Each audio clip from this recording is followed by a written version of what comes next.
Ratusan koper milik jemaah haji Indonesia mulai dikumpulkan di area pemundokan untuk melewati proses penimbangan awal sebelum diangkut ke bandara. Prosedur ketat langsung diterapkan oleh petugas keamanan penerbangan di lokasi. Petugas mengizinkan penggunaan lakban secara wajar bagi koper yang rusak namun melarang keras penggunaan tali rafia. Tali temali yang melilit koper tersebut terpaksa digunting dan diputus oleh petugas karena akan menghambat proses pemeriksaan sinar X di bandara. Koper yang telah lulus inspeksi fisik kemudian ditimbang kembali untuk memastikan beratnya tidak melebihi batas 32 kg. Dari Mekah, Arab Saudi, Ika Kusuma, MCH 2026 melaporkan.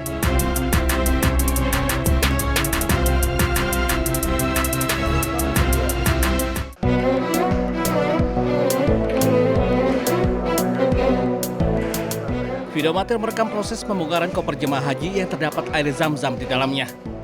Petugas penyelenggara ibadah haji PPIH Arab Saudi mengingatkan jemaah haji Indonesia agar mematuhi aturan bagasi saat pemulangan ke tanah air.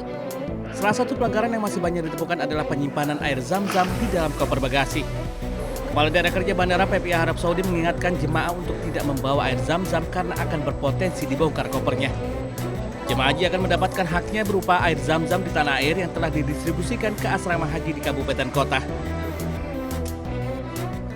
Selain air zam-zam, jemaah juga diingatkan untuk tidak membawa barang-barang yang dilarang dalam bagasi maupun kabin, seperti senjata tajam, senjata api, dan powerbank yang disimpan di bagasi. PPIH juga mengingatkan batas barang bawaan yang diperbolehkan maskapai. Setiap jemaah hanya diperkenankan membawa satu koper bagasi dengan berat maksimal 32 kg, satu koper kabin maksimal 7 kg, serta tas paspor. PPIH berharap kepatuhan jemaah terhadap aturan bagasi dapat mempercepat proses pemulangan dan memberikan kenyamanan bagi seluruh penumpang selama perjalanan menuju Indonesia. Dari Jeddah, Arab Saudi, Eti Juitasari, MCH 2026 melaporkan.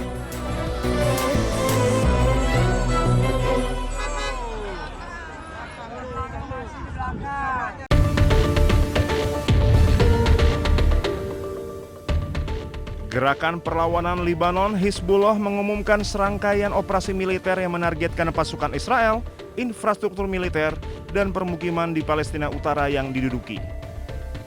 Pasukan pendudukan Israel tetap tidak mampu mengkonsolidasikan kemenangan meskipun telah berbulan-bulan berperang di Lebanon Selatan.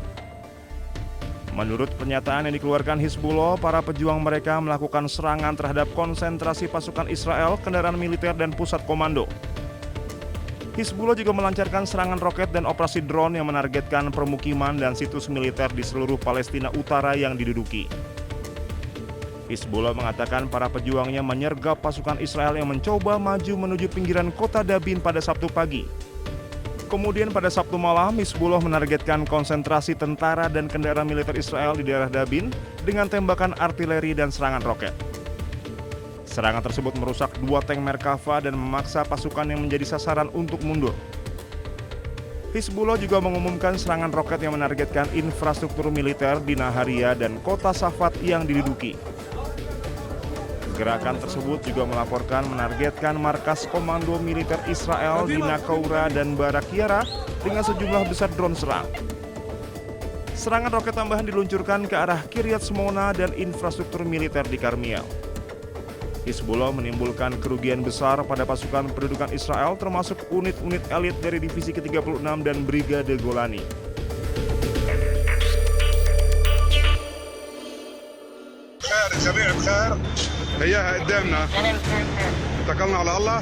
Militer Israel melancarkan gelombang serangan udara besar-besaran dan meluluhlantahkan kota Tyre, Lebanon Selatan. Serangan intensif ini terjadi di tengah kesepakatan perpanjangan gencatan senjata selama 45 hari yang sempat diumumkan pada pertengahan Mei lalu. Serangan udara ini menghantam sebuah rumah sakit Hiram Hospital di Tyre. Ledakan tersebut melukai sedikitnya 13 staf medis dan menyebabkan kerusakan parah pada fasilitas rumah sakit. Kementerian Kesehatan Lebanon melaporkan belasan warga sipil tewas dalam serangan ini, termasuk perempuan, anak-anak, serta petugas medis. Militer Israel, IDF, mengeluarkan perintah pengusiran paksa bagi penduduk lokal agar segera mengosongkan kota dan bergerak ke utara Sungai Zahrani. Dilaporkan hampir 80% warga Tyre kini telah mengungsi meninggalkan rumah mereka yang berubah menjadi puing-puing. Serangan di Tir ini beriringan dengan operasi darat militer terbesar Israel sejak pecah perang Libanon-Israel. Eskalasi berdarah di Tir dan Libanon Selatan ini memicu kecaman keras dari dunia internasional karena dinilai melanggar hukum kemanusiaan internasional terkait perlindungan fasilitas medis dan warga sipil.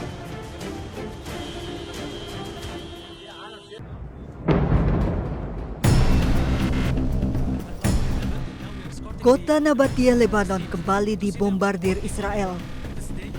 Di tengah gempuran dan kondisi gawat darurat, para medis dan relawan berusaha mengevakuasi warga yang menjadi korban serangan.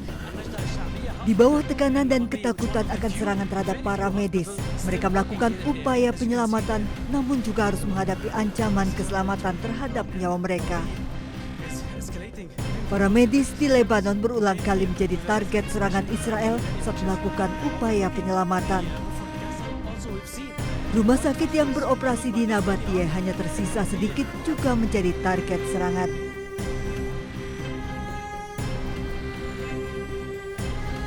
Para medis menjadi saksi kekejian Israel di garis depan di kota Nabatia yang luluh lantak. Kala serangan mereda, bahaya juga menghantui para medis Lebanon dari ancaman reruntuhan bangunan yang masih rapuh.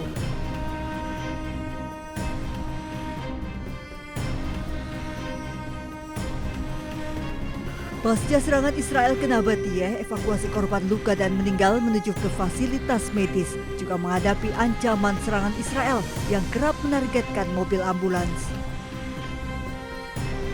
Kota Nabatia yang luluh lantak merupakan kota tua bersejarah peninggalan era Ottoman yang berusia lebih dari 5 abad.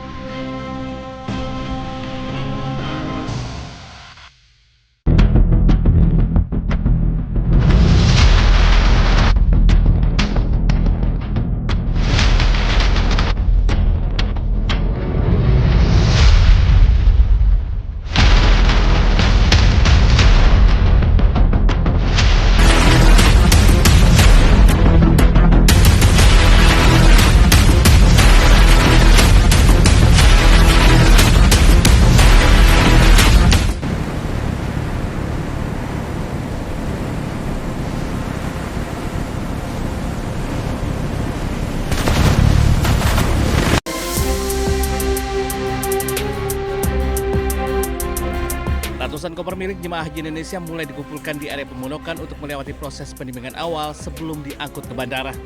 Prosedur ketat langsung diterapkan oleh petugas keamanan penerbangan di lokasi.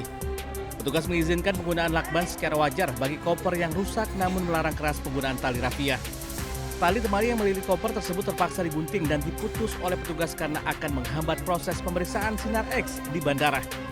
Koper yang telah lulus inspeksi fisik kemudian ditimbang kembali untuk memastikan beratnya tidak melebihi batas 32 kg. Dari Mekah, Arab Saudi, Ika Kusuma, MCH 2026 melaporkan.